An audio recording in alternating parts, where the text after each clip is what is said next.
네, 망고생 크림케이크 시작하겠습니다. 저는 조명현 마테오 신부고요. 오늘의 망고생 사연은 무엇인지 먼저 말씀을 드릴게요. 하나님께서는 저의 미래를 모두 결정해 놓으셨나요? 성당에서 그런 말을 종종 듣곤 합니다. 그렇다면 제 미래는 이미 결정되어 제가 아무리 열심히 기도를 해도 소용없는 것인가요? 하지만 원하는 것이 있을 때만 기도하는 모양이 될까봐 두렵고, 청원 기도를 드리면 하나님의 뜻을 믿지 못하고 또 거스르는 것이 될까 두렵습니다. 제 소망이 이루어지지 않을까 두렵고, 또 제 소망을 온전히 하나님 뜻에 맡겨드리지 못한 제 모습에 힘이 듭니다. 네, 오늘의 마음고생 사연입니다. 어떻게 생각하세요? 모든 것을 다 하나님께서 예정해 놓으셨을까요? 아닐 것 같아요? 맞을 것 같아요? 이게 하나님의 예정설이라는 건데요. 이 사상은요, 사실 세상 모든 것은 하나님께 기원이 있다는 것, 그리고 하나님의 손길이 닿지 않는 곳은 없다는 것. 이건 인정하시죠? 그런데 이 현세의 삶도 하나님께서 미리 정하신 것이다 라는 것이에요. 이거 말이 맞느냐 틀리느냐, 요것이 이제 우리가 항상 의문이죠. 그런데 이것을 성 아우스틴 성인도요, 이 사실을 인정하셨어요. 하나님께서 다 예정하셨다는 거죠. 하나님의 예정하신 대로 다 굴러간다는 거예요. 그런데 문제는요, 이게 우리 인간의 몫이 없어지는 것 같잖아요. 그러면 우리가 아무것도 안 해도 알아서 되는 거잖아요. 그런데 그것이 아니라 하나님의 은총 안에서 우리는 자유롭다는 거예요. 물론 하나님의 뜻대로 이루어지고 있지만 바로 그 안에서 우리의 역할이 매우 중요한데, 그것이 하나님의 은총 안에서 생활하고 있는 우리의 역할이라는 거죠. 그래서 그 안에서 최선을 다하는 모습이 중요하다는 것을 아우스틴 성인께서도 힘주어서 강조하셨습니다. 제가 이렇게 바이올리니스트 중에서 오레 브레라는 바이올리니스트가 있어요. 이분이 파리 연주회 때였습니다. 파리 연주회 때 막 연주를 하다가 막 열중적으로 연주를 했어요. 이렇게 하나 이건가? 네. 네, 아무튼 이렇게 연주를 했어요. 연주를 하다가 너무 열정적으로 하다 보니까 바이올린 줄 하나가 뚝 끊어진 거예요. 그런데 사람들은 여기 다 집중하고 있는 거예요.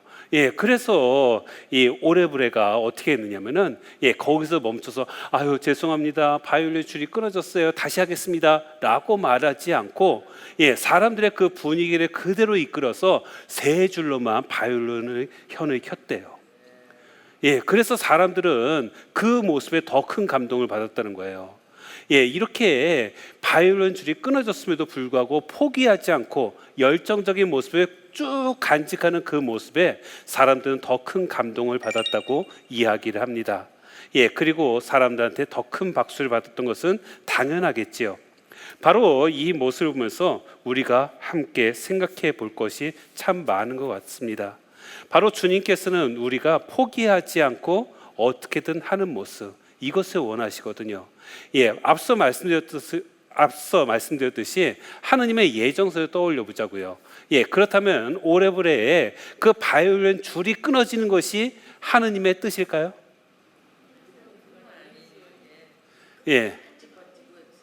아니면 열심히 노력하는 것이 하나님의 뜻일까요? 맞아요. 바로 이것이 하나님의 은총 안에 있다라는 것이 바로 아우스틴 성인의 말씀이었습니다. 그렇다면은 내가 아무것도 하지 않는 것은 하나님의 은총 안에 있는 것이 아니라는 거예요. 하나님의 뜻을 내가 하나님의 예정대로 흘러가지 못하게 오히려 방해하는 것이 된다는 것이죠. 실제로 예수님께서도 그 베드로 사도에게 사탄아 물러가라 라고 말씀을 하셨잖아요. 이게 뭐겠어요? 바로 하나님의 뜻대로 하지 않는 바로 베드로의 모습을 꾸짖는 모습이었습니다. 바로 이 모습을 보면서 우리가 어떠한 상황에서도 하나님의 은총 안에 있다는 것을 기억하면서 최선을 다하는 삶, 이것이 바로 하나님의 예정대로 흘러가는, 거기에 맞춰서 사는 삶이 아닐까 싶습니다. 그래서 하느님의 일이라는 것은 어떻게 보면은 우리가 당연히 해야 되는 것이 아닐까 싶어요. 그래야지만 하느님의 예정대로 내가 거기에 맞춰서 사는 것이 되니까요. 제가 이렇게 길을 가다가요, 이런 모습 봤습니다. 어떤 노부부가 있었어요. 근데 이 부부가 손을 꼭 잡고서 이렇게 걸어가시는 거예요. 그 모습 보니까 짠하더라고요. 사실 저희 부모님 두 분 다 돌아가셨지만은 이렇게 길을 걸으실 때 어떻게 걸으셨냐면은 아버지가 앞에 한 10m 앞에 계시고 어머니 항상 10m 뒤에 계시고 어머니 종종 쫓아가시고 아버지 막 혼자 가시고 이런 모습이었거든요. 그런데 이 두 분이 꽉 손을 잡고서 딱 걸어가시는 모습인 거예요. 저희 부모님도 나중에는 손을 꼭 붙잡고 걸어가셨어요. 왜 그러셨을까요? 제대로 못 걸으니까. 네, 그래요. 아무튼 제가 그 모습 보면서 부모님 생각도 많이 나고 참 짠하다라는 생각이 들었습니다. 그런데 이 두 분이 어떤 이렇게 상점에 들어가셔서 쇼핑을 하시는 거예요. 쇼핑을 하시는데 형제님께서 아내의 그 물건을 막 골라주시는 거예요. 연세 많으신 분이 이렇게 아내의 그 물건을 골라주는 것이 쉽지 않을 것 같습니다. 그래가서 너무 보기 좋아가지고서 제가 동창신부 모임 때, 야, 내가 이번에 시장 가는데 이런 모습을 봤어. 야, 진짜 보기 좋더라. 진짜 멋지더라. 라고 말했더니만 동창신부 중에 한 명이 이런 말을 해요. 당연히 그렇게 해야 되는 거 아니야? 사랑한다면은 당연히 그렇게 손잡아야 되는 거고, 사랑한다면은 당연히 사랑하는 사람을 위해서 물건도 구입해 줄 수 있는 거 아니야? 라고 말을 합니다. 어떻게 생각하세요? 네? 쉽지 않아요? 사랑하는데? 사랑해도 안 돼요? 네, 그래요. 어떻게 보면은 사랑한다면 당연한 것 같아요. 그렇죠? 그런데 이 당연한 것을 당연하지 않게 생각하는 사람들이 너무나도 많다 보니까 특별하다라고 생각하게 되는 것 같습니다. 저희 집이요 1984년부터 가족회의란 걸 했어요. 저희 식구들 다 모여가지고서 한 달 동안 있었던 일들을 다 얘기하는 거예요. 저희 아버지가 학교 선생님이었거든요. 선생님처럼 너 그다음 얘기해봐, 그다음 얘기해봐, 막 이런 식으로 해가지고서 항상 이렇게 가족회의를 했습니다. 근데 가족회의가 마치 이렇게 종례 같았어요, 느낌은. 네, 그래도 아무튼 가족끼리 모여가지고서 이렇게 회의도 하고 또 기도도 하고 밥도 먹고 그리고 나서 이제 시간 남는 시간에는 주로 뭐 했냐면 화투로 하는 거 있어요. 뽕이라고 요거 했거든요. 그런데 이 가족회의를 언제부터 했냐면 1984년부터 했어요. 언제까지 했냐면은 코로나 터지기 전까지는 매달 모였어요. 매달 모여서 저희가 다 모이면은 20명 넘게 모여요. 조카들까지 다 모이니까. 그런데 이제 코로나 터지고 나서 거리두기 생기면서 저희가 이제 모임을 못 하게 되었고, 지금은 이제 부모님도 두 분도 이 코로나 때 다 돌아가셔가지고서 이제 가족들이 모이기가 사실은 그렇게 쉽지는 않은 것 같습니다. 아무튼 저희가 이렇게 오랫동안 가족회의를 했거든요. 그런데 이것을 굉장히 특별하게 여기시는 분들이 많더라고요. 그래서 방송국에서 취재 나왔어요. 그래서 신문에도 나오고요, 방송에도 나왔습니다. 그러면서 정말 특별한 가족이라고 그렇게 말씀하시는 거예요. 그런데 저희는 이게 특별할까요? 특별하지 않을까요? 특별하지 않아요. 저희는 당연히 가족이라면 이래야 되는 거 아니야? 라고 생각하게 되었거든요. 그런데 당연한 것이었는데 사람들은 이 당연한 것을 하지 못하다 보니까 특별하다라고 말하는 것 같습니다. 바로 우리가 주님의 일을 하는 것도 저는 당연한 것이라고 생각이 들어요. 주님의 일은 무엇이겠어요? 바로 사랑의 삶이었습니다. 바로 사랑을 적극적으로 실천하는 것, 이것은 너무나도 당연한 것이에요. 우리가 주님으로부터 창조되었기 때문에 주님의 일을 하는 것, 주님의 사랑을 실천하는 것 너무나도 당연한 것이지요. 그런데 그 당연한 것이 특별한 것이 되고 말았습니다. 세상 사람들은 이 당연한 것이 너무 힘들다고 말해요. 어떻게 사랑하며 사냐고, 어떻게 이웃을 내 몸과 같이 사랑할 수 있냐고. 하지만은 우리 주님께서는 이 당연한 것을 우리가 실천하기를 원하십니다. 그리고 세상이 특별하게 여기겠지만은 우리 주님께서 하늘나라에서 특별하게 우리를 보살피겠다고 약속을 하시지요. 바로 이 점을 기억하면서 우리가 하나님의 메시지가 무엇인지를 항상 끊임없이 집중할 수 있어야 됩니다. 주님의 메시지 어떤 것이냐? 어떤 군인이 있었어요. 군인이 있었는데 군인이 그 여자친구한테 정말 마음에 드는 여자친구가 있었습니다. 그래서 군대 가가지고서 이 여자친구가 혹시 뭐 다른 남자 만나가서 이렇게 자기랑 이제 안 만날까 걱정이 되는 거예요. 그래가지고서 정말로 장문의 편지를 썼습니다. 러브레터를 썼어요. 그리고 나서 이제 여자친구한테 딱 보냈어요. 그리고 나서 이제 답장이 왔습니다. 이제 물어볼게요. 이 답장이 왔는데 이 여자친구의 이 편지를 어떻게 읽을까요? 1번 대충 읽는다. 2번 꼼꼼하게 읽는다. 3번 안 읽는다. 어떻게 할 것 같아요?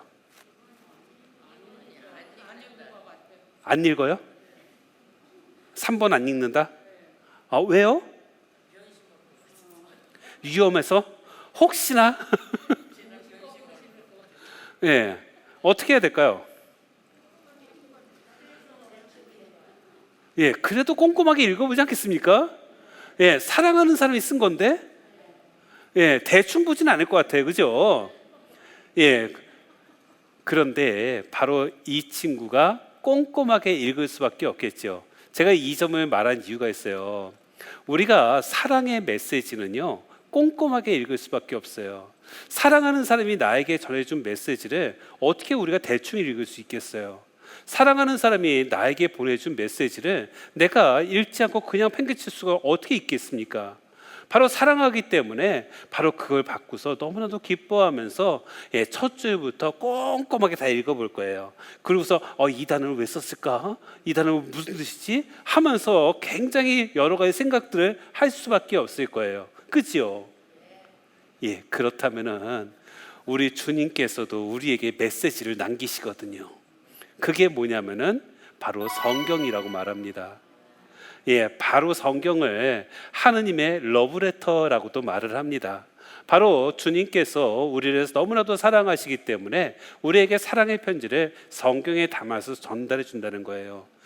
그렇다면 우리가 성경을 얼마나 읽고 있을까? 솔직히 대충 읽을 때가 많습니다. 그리고 안 읽을 때도 참 많습니다. 미사 때 매일 미사책 보는 것으로 이것으로 충분하다라고 생각할 때도 있어요. 그러나 정말로 주님을 사랑한다면 이러한 모습으로는 안 된다는 것이죠.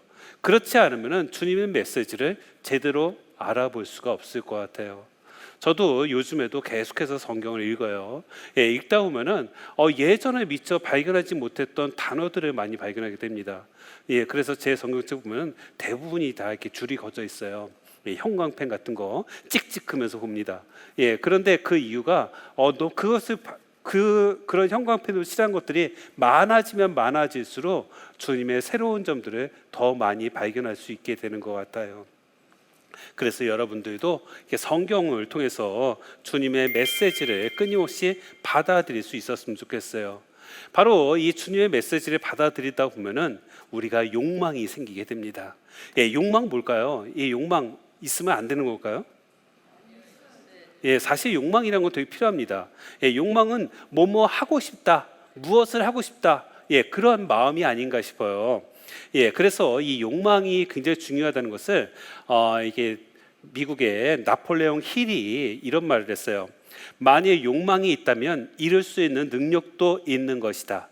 욕망이 없다면 능력이 없는 것이다. 능력은 욕망과 함께 온다. 제 요 말에 생각나는 사람이 하나 있었거든요. 저희 형이에요. 저희 형이 올해 은퇴했어요. 회사 그만뒀어요. 그래서 은퇴해가지고서 이제 제2의 삶을 삽니다. 뭐 나이도 뭐 꽤 들었고, 그래가지고 저랑 띠동갑이에요. 예, 그래서 은퇴도 한참 전에 했어야 되는데 이제 했어요. 예, 그래서 은퇴를 했는데 은퇴하고 나서 형님이 무엇에 관심을 갖게 되냐면 그림에 관심을 갖게 됐어요. 예, 그래서 그림을 계속 그려요. 예, 그래서 그림을 계속 그리는데 그림을 그려가지고서 저희 가족 카톡방이 있거든요. 그 카톡방에 올립니다. 예, 매일매일 올리는데 매일매일 그림이 바뀌어요. 예, 실력이 점점 뛰어나 향상된다는 것을 가족들이 모두 느끼게 되는 거예요. 그래서 다들 하나같이 하는 얘기가 야 이제 전시해도 되겠어 하면서 실력을 막 이렇게 띄워주기도 합니다. 그런데 제 형 모습을 보면서 이 나폴레옹 힐의 이 말이 이해가 되는 거예요. 형님은 그림에 대한 그런 어떤 그리고 싶은 욕망이 있는 것이 아닐까 싶어요. 그림에 대한 욕망이 있다 보니까 그 그림을 계속해서 그리고 그러다 보니까 어떻게 되느냐? 능력도 같이 따르게 된다는 거죠. 그렇다면 저는 그림 그리는 거에 대한 욕망이 있을까요? 없을까요? 저는 전혀 없어요. 우선은 욕망이 있으면은 부럽게 되거든요. 그런데 저는 전혀 부럽지가 않아요. 저희 형님이 그린 거 보고서도 잘 그렸어 형 막 그래 이거 끝나는 거지. 와 부럽다 나도 하고 싶다 이런 생각 전혀 들지 않습니다. 그러니까 실력이 있을까요 없을까요? 능력도 생기지 않더라는 거예요.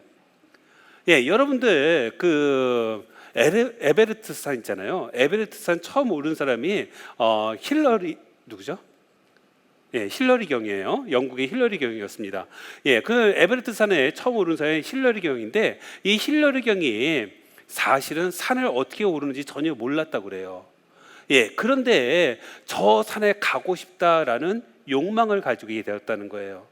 그 욕망을 가지고 있으면서 산에 오르기 위한 능력들이 생기더라는 거죠. 그리고 나서 에베레스트 산에 오를 수가 있었습니다. 여러분들 비행기 처음 한 사람이 누구예요? 라이트 형제. 라이트 형제는요 하늘을 어떻게 나는지 전혀 몰랐다고 합니다. 그런데 하늘을 날고 싶다라는 욕망이 생겼고 그 욕망을 키우다 보니까 능력도 생겨서 비행기를 만들 수가 있었다는 것입니다. 바로 이런 것들을 보면은 우리 역시도 욕망이 있어야지만 내가 원하는 것을 할 수 있는 것이 아닐까 싶어요. 욕망이 있어야 나의 능력도 생긴다는 것이죠. 그래서 우리가 주님한테 나아가는 것도 주님께 나아가고 싶다라는 욕망이 있어야 돼요. 그래야지만 주님께 나아가는 방법도 우리에게 저절로 들어오게 되는 것 같습니다. 그런데 주님께 나아가겠다는 생각이 전혀 없이 그냥 모든 것이 내가 할 수 있는 것은 생각도 하지 않으면서 뭐 알아서 되겠지라고 한다면 나에게 주어지는 능력도 없어질 거예요. 그래서 우리 주님의 사랑에 대해서 특히 주님께서 우리를 어떻게 생각하는지 한번 보죠. 사실 우리 주님께서는요 우리가 불가능한 거 안 주시는 것 같아요. 항상 가능한 것을 할 수 있도록 해주십니다. 제가 이런 적이 있었습니다. 제가 저에게 어떤 신부님이 강의 부탁을 한 적이 있었어요. 그게 언제냐면은 2000년 초반이었어요. 2000년 초반에 제가 강의 이제 막 시작할 때였어요. 그래서 사회적으로 강의를 조금 이제 막 할 때였는데 그 신부님이 너 강의 좀 하니까 이번에 여기 와서 강의 좀 한번 해줘. 라고 부탁을 한 거예요. 그래가지고 제가 어떤 강의 주제로 할까요? 그랬더니 청년들 대상으로 하는 거니까 리더십에 대해서 해달라는 거예요. 그런데 문제는요, 제가 리더십에 대해서 공부를 했던 것은 그 뒤의 일이에요. 그래서 리더십이 그 당시에 굉장히 확 뜰 때였습니다. 그 세븐 헤빗이라고 성공하는 사람들의 7가지 습관, 그 책이 대박이 나면서 베스트셀러가 되면서 그때 리더십에 대한 이야기가 많이 나왔거든요. 그래서 청년들 대상으로 이 리더십 강의를 해달라는 거예요. 그래가지고서 제가 그냥 하겠다고는 했는데 걱정이 되는 거예요. 그래서 우선 서점 가서 리더십에 관한 책만 한 이 정도 샀습니다. 그리고 며칠을 세워가지고서 계속 공부를 했어요. 계속 공부를 했는데 문제는 감이 잡히지가 않는 거예요. 내가 공부한 적이 따로 없었으니까, 내가 누구한테 강의를 들은 적도 없었으니까요. 이 리더십에 어떻게 강의해야 될지 도대체 감이 생기지 않았습니다. 더군다나 지금처럼 인터넷이 있는 것도 아니잖아요. 뭐 유튜브가 있어가지고서 유튜브 통해서 리더십에 대한 강의를 살짝 컨닝할 수도 없잖아요. 그러다 보니까 저한테는 도저히 할 수 없겠다라는 생각이 많이 가졌습니다. 그러면서도 어떻게 하겠어요? 강의 날짜는 점점 가까워지고 불안해지고 막 힘들어지는 겁니다. 그래서 제가 이제 그때는 이제 의탁했던 것이 주님밖에 없죠. 주님한테 무릎 꿇고, 주님, 이 강의 제가 잘할 수 있도록 도와주세요 하면서 매일같이 기도했던 것 같아요. 그런데 강의를 일주일 앞두고 나서 앞둘 때였어요. 이제 일주일 뒤면 강의를 해야 되는데 그 신부님한테 연락이 왔어요. 그 신부님이 이렇게 말합니다. 리더십 강의를 하려고 했는데 인원이 모집이 안 돼서 폐강됐어. 내가 할 수 있는 거, 할 수 없는 거, 우리가 섣불게 판단할 것은 아닌 것 같습니다. 하느님께서는 알아서 가지치기를 해줄 때가 참 많아요. 그런데 어떤 본당 신부님이 그런 얘기 하더라고요. 요즘에 성당 봉사자 찾기가 너무나도 힘들다고. 그래서 성당 봉사자 찾기가 힘들어가지고서 사목하기가 굉장히 힘들다는 얘기를 해요. 그래서 제가 물어봤습니다. 본당 신자 몇 명인데요? 그랬더니 교적상 나와 있는 신자 7,000명이래요. 7,000명인데 본당에서 일할 사람이 한 명도 없다고, 봉사자가 없다고, 이런 말씀을 하십니다. 그 이유가 뭐겠어요? 난 못한다고, 나 할 수 없다고, 이런 마음들이 강하기 때문에 그런 것이 아닐까 싶습니다. 그래요. 아무튼 우리가 주님의 말에 대해서, 우리 주님의 뜻에 대해서 항상 생각하면서 내가 주님의 일을 할 수 있는 그런 마음가짐을 가져야 되겠습니다. 여러분들 호박벌 아십니까 혹시? 우리나라에 굉장히 많이 서식하는 호박벌이라고 있어요. 호박벌 뭐냐면 되게 예뻐요. 날개는 되게 조그만데요. 몸집은 엄청나게 큰 거. 기억나십니까? 그 날개짓한 거 되게 귀엽지 않습니까? 엉덩이도 빵빵해가지고서. 그런데 이 호박벌이 곤충학자들한테는 굉장히 커다란 물음표가 붙어요. 물리학적으로는 날 수가 없다는 거예요. 몸집에 비해서 날개가 너무 조그맣다고 합니다. 그래가지고서 누군가가 이런 얘기를 해요. 만약에 이 호박벌한테 사실 말이야, 너 지금 있는 날개를 가지고서 나는 것은 물리학적으로는 불가능해 라고 말한다면은 이 호박벌은 날 수 있을까? 라고 묻습니다. 날 수 있을 것 같아요? 못 날 것 같아요? 못 날 것 같아요. 만약에 그 호박벌이 인간과 같은 사고를 가지고 있다면, 여러분도 여러분 주변에서 누군가가 너가 이걸 어떻게 하니? 그러면 어떻게 돼요? 못할 것 같아요. 못하는 이유를 찾게 되거든요. 바로 이 호박벌이 바로 인간의 언어를 모르기 때문에 지금 잘 날 수 있는 것이 아닐까 싶어요. 바로 세상에서는요, 불가능한 일도 가능한 일이 될 수 있다는 것. 그래서 우리가 주님께서 어떤 메시지를 나에게 주시는지 이것을 항상 기억하고 바로 주님께 주파수를 맞추면 좋겠어요. 여러분들 운전하실 때 음악 좀 들으십니까? 음악 들으세요? 라디오 들으세요? 라디오? 저도 라디오 들어요. 저는 사실은 방에 오디오가 없어가지고서 제가 유일하게 음악을 듣는 공간이 차 안이에요. 그래서 어디 이동할 때 라디오를 듣는데 제가 또 재밌는 게 음악을 듣다 보면 운전하면서 졸려요. 그런데 어느 방송만 틀면은 졸립지가 않아요. 그래서 항상 그 주파수를 맞습니다. 그 주파수가 어느 주파수냐면 클래식 방송이에요. 고상하죠? 이상하게 클래식은요, 들으면 들을수록 집중이 되더라고요. 그러다 보니까 운전하면서도 졸립지가 않게 됩니다. 그래서 저는 항상 제 차를 타면은 클래식 방송이 나오게 돼 있어요. 그런데 어느 날이었어요. 그날도 어디를 가기 위해서 딱 차에 시동을 딱 켰는데 나오는 게 가요가 나와요. 그래서 신나는 음악이 나오더라고요. 그래가지고 아니 클래식 방송에서 이런 것도 나오나? 하면서 이 방송국에 실수한 거 아니야? 라는 생각이 들었습니다.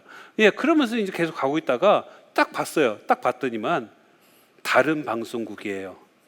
예, 전에 저 대신에 다른 신부님이 잠깐 운전했던 적이 있거든요. 근데 그 신부님이 아유 뭐 고리타분한 클래식이야 하면서 예, 주파수를 바꿨던 기억이 납니다. 예, 맞아요. 제가 클래식 방송을 들으려면은 어느 방송국 주파수 맞춰야 돼요? 클래식 방송국 주파수를 맞춰야 됩니다. 예, 그 주파수를 맞추지 않고서 왜 노래가 안 나오는 거야? 왜 제대로 들리지 않는 거야? 이 가요는 도대체 뭐야? 라고 불평을 한다면은 이 불평이 합당하겠습니까? 합당하지 않아요. 바로 우리가 주님께 주파수를 전혀 맞추지 않으면서 주님께서 아무것도 해주지 않는다면서 주님께 불평 불만을 한다면 이것이 과연 합당한 것일까요? 주님께 주파수를 맞춘다는 것은 주님의 뜻에 맞게 살아가는 것이죠.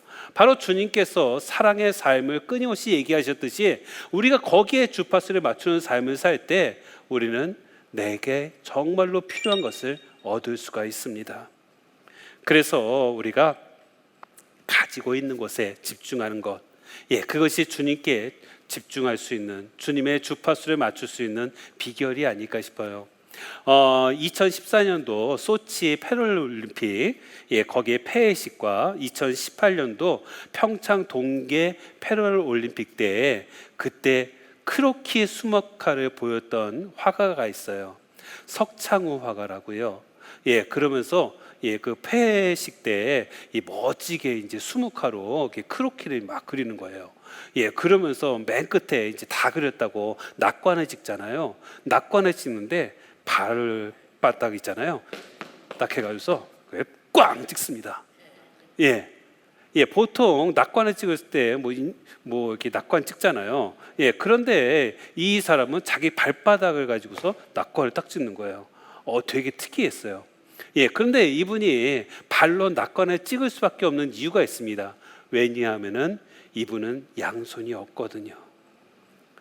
이 석창호 화가가 1984년도에 감전사고를 당해요. 예, 감전사고를 당해서 양손을 다 잃게 된 겁니다. 예, 여러분 생각을 해보세요. 예, 평상시에 그냥 모든 것을 다 양손으로 하다가 어느 날 갑자기 양손을 다 쓸 수가 없게 되었다라면 어떨 것 같아요? 진짜 불편할 것 같지 않습니까? 예, 더군다나 그 당시에 1984년도에 석창호 화가는 30이 채 되지 않았어요. 예, 그리고 어린 아이도 있었습니다.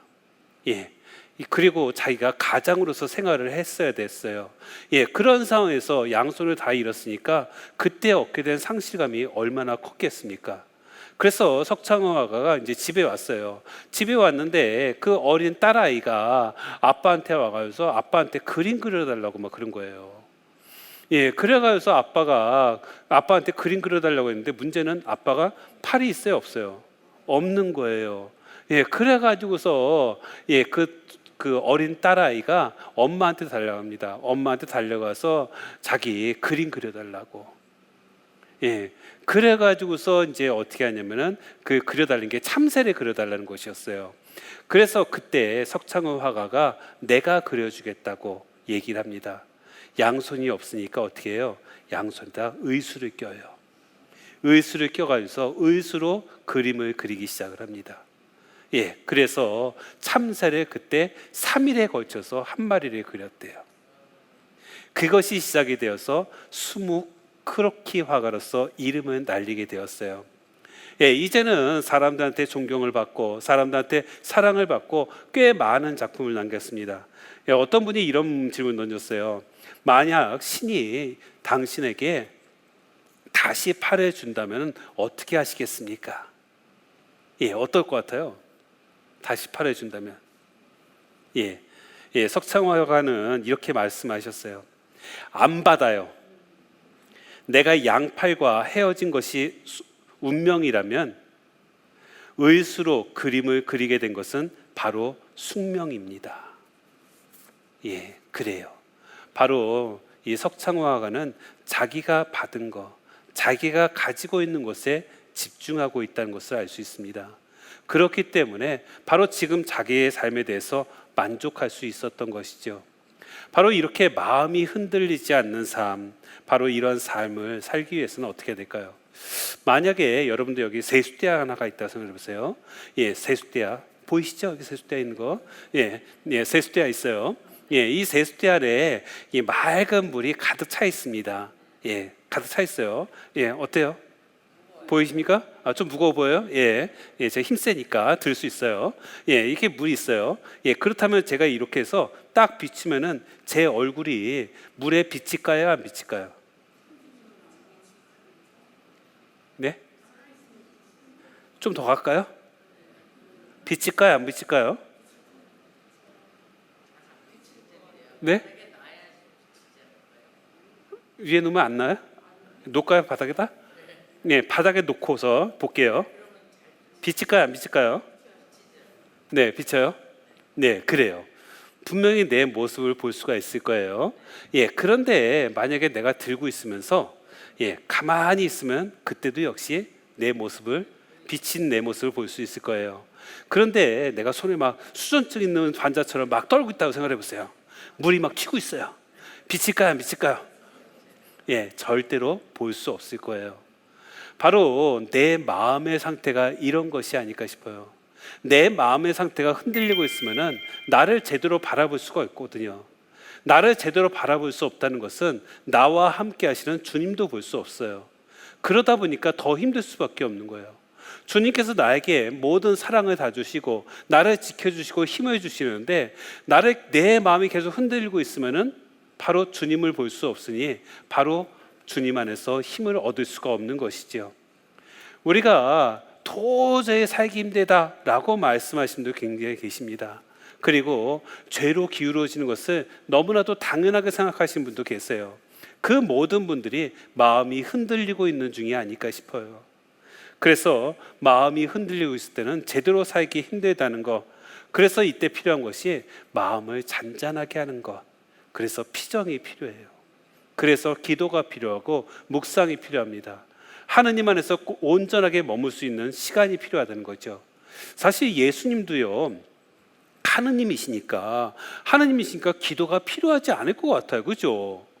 예, 어떤 분들 저한테 그런 얘기 하시더라고요. 아유, 신부님은 신부님이니까 뭐 죄도 안 짓고 그런데 무슨 고해성사를 왜 보러 가요? 라고 말씀하십니다. 저 안 볼 것 같아요? 볼 것 같아요? 예, 안 볼 것 같아요? 제가 더 죄 덩어리예요. 예, 그래서 예, 동창 신부들한테 한 달에 한 번씩 꼭 성사를 봐야 됩니다. 예, 바로 우리도 마찬가지거든요. 예, 사제라고 해서 고해성사 안 보는 거 아니에요. 예, 사제라고 해서 예, 더하게 뭐 화장실도 안 갈 것처럼 그렇게 살지 않아요. 더 더럽게 살지도 몰라요. 예, 그렇다면은 예, 우리가 주님에 대해서도 한번 생각해 볼 것이 있어요.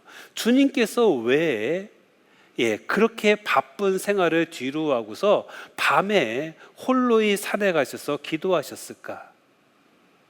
하느님이니까 필요하지 않을 것 같은데, 예, 바로 주님께서는 하느님이시지만 동시에 완벽한 인간이었거든요. 완벽한 인간이었기 때문에 주님께서도 마음이 흔들렸을 거예요. 그래서 주님께서도 마음을 잔잔하게 할 수 있는 그러한 시간이 필요했다는 거죠. 바로 예수님도 그런 시간을 계속해서 만드셨는데 우리는 그런 시간들을 잘 안 만드는 것 같습니다. 아주 어려울 때, 아주 힘들 때, 그때 비로소 기도해야 되겠다. 예, 그때 성당 가야 되겠다. 그때 피정 한번 해야 되겠다. 라고 생각을 하죠. 하지만 가장 피정하기 좋을 때는 나에게 아무런 문제가 없을 때였어요. 여러분도 한번 생각을 해보세요. 언제 내가 피정해서 가장 좋은 시간을 보냈는가? 가장 아무런 일도 없을 때, 그때 피정을 하면은 더 깊이 주님을 만날 수가 있습니다. 예, 그래서요, 우리가 주님에 대해서 좀 더 가까운 관계가 되었으면 좋겠습니다. 예, 연애 지금 6개월 되는 어떤 자매님이 계세요. 근데 그 자매님한테 머리에 이 뇌파 같은 거 이렇게 검사를 하는 거예요. 예, 그래서 지금 연애 6개월째입니다. 예, 굉장히 그 남자친구 어떨 것 같아요? 예, 남자친구 얼마나 사랑스럽겠어요, 그죠? 예, 그래서 이 뇌파 검사를 한다고 하면서 예, 그 검사하면서 그 여자 자매님한테 남자친구의 사진을 딱 보여준 거예요. 예, 그걸 보면서 그 여자친구는 어땠을 것 같아요? 예, 미소를 딱 짓겠죠. 예, 그런 사랑스러운 그런 마음도 생기겠죠. 예, 그때 뇌파를 보니까 뇌의 다양한 영역이 활성화가 되더라는 거예요. 예, 그리고 이때 어떤 것을 알 수 있느냐? 예, 사랑하는 사람을 볼 때 굉장히 주의 집중을 하고 있다는 거, 그리고 높은 관심을 가지고 있다는 것을 뇌파를 통해서 알 수가 있다고 합니다. 예, 그래서 이번에는요, 결혼 15년 된 결혼 생활 15년 된 자매님한테 남편 사진을 보여줬대요. 예, 어떻게 됐을 것 같아요? 뇌의 활성화가 어떻게 됐을 것 같아요? 예, 뇌의 활성화가 전혀 생기지 않더라는 거예요. 예, 그래가서 그 뇌파하고 어떤 뇌파하고 굉장히 닮았다고 합니다. 어떤 뇌파냐면은 의자나 책상 있잖아요. 그것을 봤을 때 뇌파하고 똑같대요. 자기 남편을 어떻게 보는 거예요? 의자나 책상 보듯이 보고 있는 거예요. 예, 제가 이 말씀을 드린 이유가 있어요. 이 15년 된 여자도 예, 어느 순간에 뇌파가 굉장히 활성화될 때가 있다고 합니다. 예, 남편의 사진을 보고도 예, 언제냐면은 남편에 대한 애틋한 사랑이 마음에 생길 때, 예, 그때 활성화가 되더라는 거예요. 바로 사랑할 때, 바로 애틋한 사랑이 생길 때, 바로 뇌가 활성화된다는 걸 알 수 있어요. 예, 바로 이 점을 생각하면서 우리가 하느님에 대해서는 어떤가 한번 떠올려 보죠. 우리가 하느님에 대해서도 좀 익숙해져 있는 것 같아요. 그렇죠? 예, 처음에 세례 받으시고 나서는 굉장히 열성적으로 하십니다. 저는 아직까지 기억나는 것이 있어요. 제가 2008년인가 2009년인가 예, 그때 본당 신부로 잠깐 있을 때였는데 그 당시에 이것이 있어요. 화폐가 우리가 이제 새 화폐로 교환이 될 때가 있었어요. 예, 국권하고 신권이 동시에 사용될 때 기억나십니까? 예, 그래서 처음에는요 국권을 많이 쓰고 있어가지고 신권은 보기가 좀 쉽지 않았습니다. 그런데 그때 저한테 세례 받았던 분이 계세요. 예, 장사하는 분인데 이분이 저한테 하느님이 너무 좋다고 너무 감사하다고 하면서 저한테 막 눈물을 흘리시면서 이 은혜를 어떻게 갚아야 될지 모르겠다고 막 그러시는 거예요. 예, 그러면서 자기가 하나 결심을 했대요. 그래서 뭐냐면요, 뭔데요? 라고 물어봤더니 이분이 그런 말씀하세요. 제가 지금 가게를 하는데 만약에 이 가게에 돈으로 신권이 들어오면은 이것은 교회에 바치고 국권이 들어오면 자기가 쓰도록 하겠습니다. 딱 그러는 거예요. 그런데 그 당시만 해도 다 국권이었거든요. 예, 그러니까 교회에 바칠 것이 거의 없었을 거예요. 예, 그런데 불과 한 달 만에 싹 바뀌어 버렸어요. 예, 한 달 만에 모든 게 다 신권이에요. 그래서 그분이 나중에는 저한테 울면서 왔어요. 신부님, 제가 약속한 거 취소하면 안 돼요 하면서 오셨어요. 네, 생활 자체를 하기 힘드니까 그래서 제가 함부로 약속하는 거 아니에요 하면서 그냥 하세요 막 그랬죠. 예, 아무튼 우리가 하느님에 대해서 너무나도 쉽게 얘기할 때가 많습니다. 쉽게 다짐을 하고, 예, 쉽게 약속을 하고, 예, 바로 이것이 우리 주님에 대해서 너무 익숙해져 있기 때문에 그런 것이 아닐까 싶어요. 바로 익숙해진다는 것은 우리가 마치 이렇게 의자나 아니면 책상 보는 것과 똑같다고 말씀드렸습니다. 바로 하느님을 그렇게 생각해서는 하느님을 좀 더 가까이 다가설 수가 없습니다. 하느님을 보다 가까이 다가서기 위해서는 의자나 책상이 아니라 진정으로 사랑의 관계가 되어야 한다는 것이죠. 그래서 여러분들에게 이런 얘기 말씀드리고 싶어요. 제가 2001년 6월 달부터 바다킹 신부와 새벽의 열매라는 묵상글을 이렇게 인터넷에 올리기 시작을 했습니다. 사실 제가 글재주가 이렇게 있는 편이 아니었어요. 그래서 그 당시에는 제가 다른 것을 좀 공부하고 있었거든요. 예, 공부하면서 너무 영성적으로 메말라가는 제 모습을 발견하게 되었습니다. 그래서 인터넷에 매일같이 묵상글을 올리게 되면은 예, 아무래도 주님을 하루에 한 번이라도 주님을 떠올리겠지 하면서 제가 주님께 기도하면서 3년 동안은 제가 인터넷에 올리겠습니다라고 약속을 드렸어요. 왜냐하면 3년이 신부들에게는 굉장히 의미 있는 시간이에요. 왜냐하면은 복음서가요 3년 주기로 바뀌거든요. 그래서 이런 얘기 많이 합니다. 신부들 강론 3년만 잘 준비하면은 평생 써먹을 수 있다고. 그래서 저도 그 생각하면서 딱 3년만 쓸 생각했어요. 그런데 이제 문제는 제 글을 보시는 분들이 너무 점점 늘어나는 거예요. 그러면서 이제 나중에는 숫자 꽤 많이 생겼습니다. 그래서 3년이 지나도 이제 포기할 수가 없는 상태가 된 거예요. 그래서 오늘까지 쓰게 된 거죠. 그래서 지금까지도 이게 쓰고 있어요. 그런데 초반에 제가 매일같이 강론을 쓰다 보니까 이 강론을 도용하시는 분이 생겼어요. 신부님들이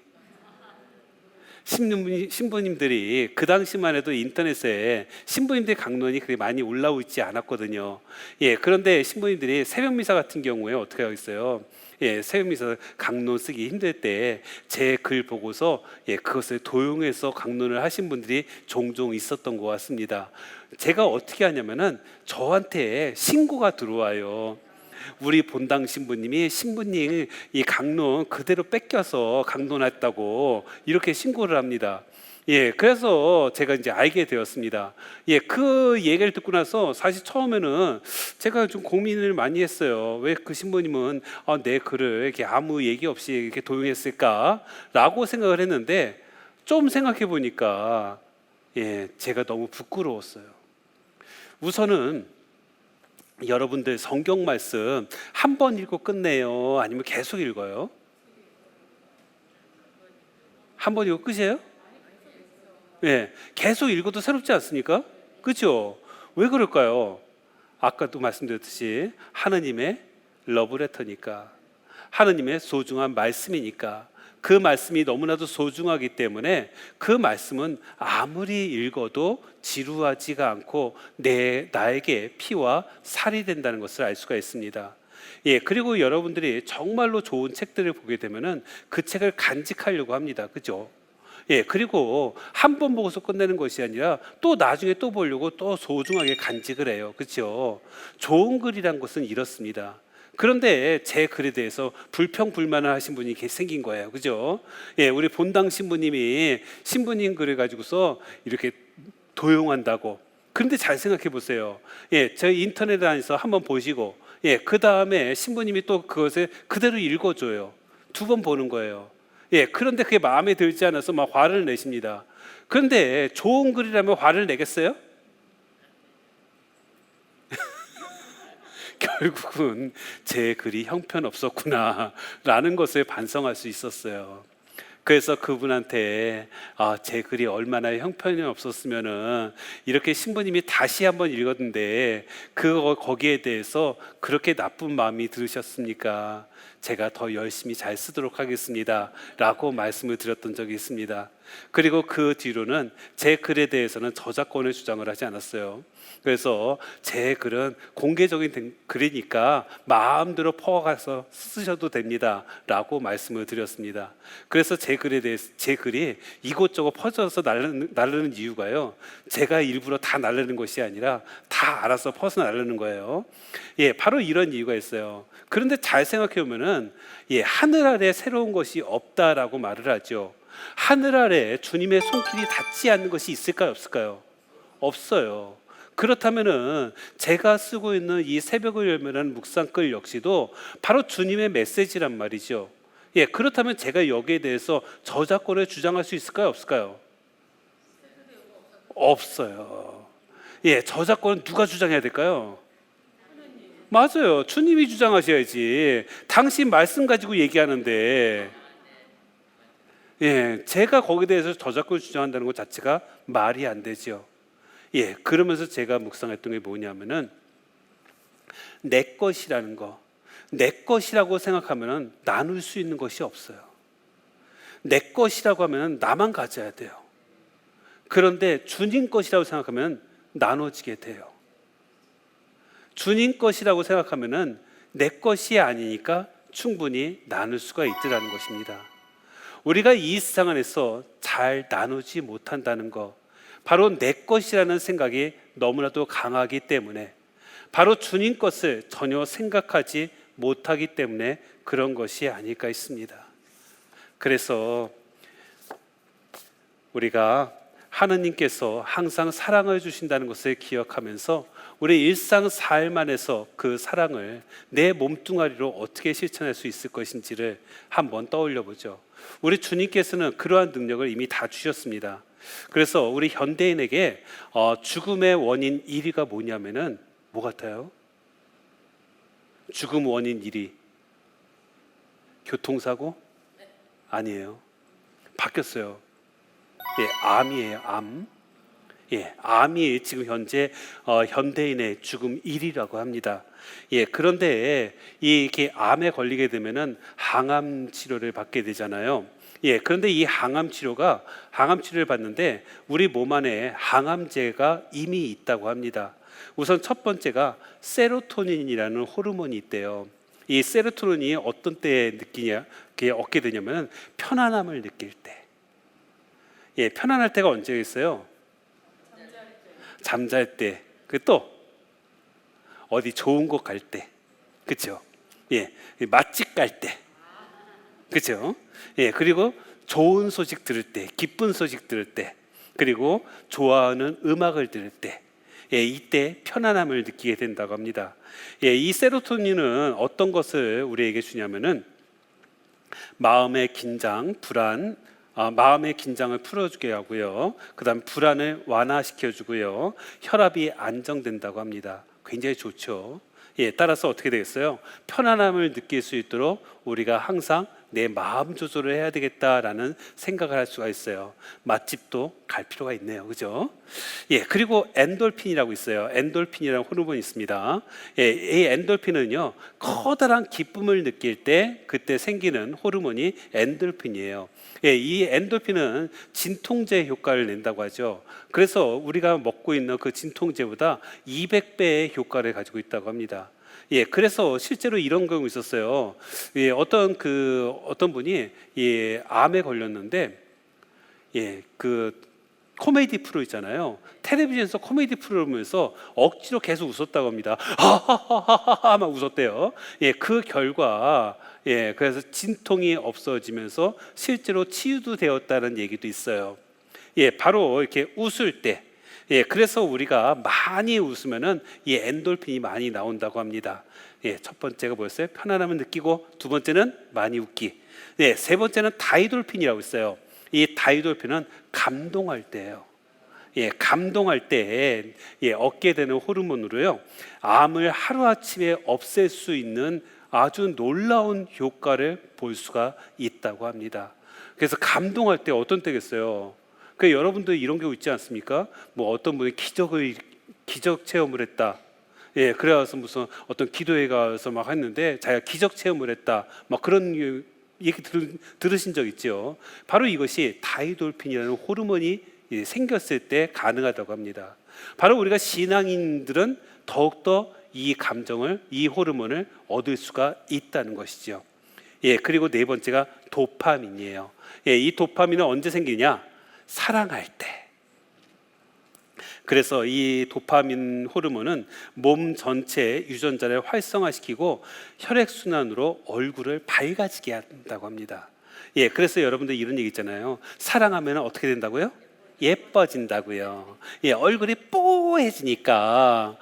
그래서 이 사랑하면 예뻐지는 이유가 도파민이라는 호르몬이 계속해서 발생되기 때문에 그렇다고 합니다.